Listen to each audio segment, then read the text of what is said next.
Vyhrala nás to za 3,4 sekundy. Takto vyzerá pravý nefalšovaný Talian zvnútra, no a teraz si vypočujte jeho motor.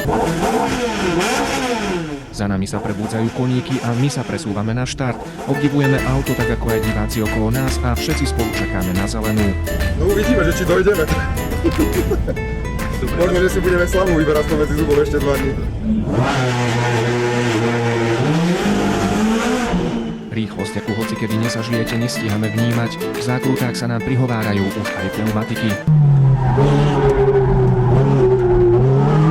Peťo auto nešetrí, športiak priam spieva a úžasne poslúcha plynový pedál.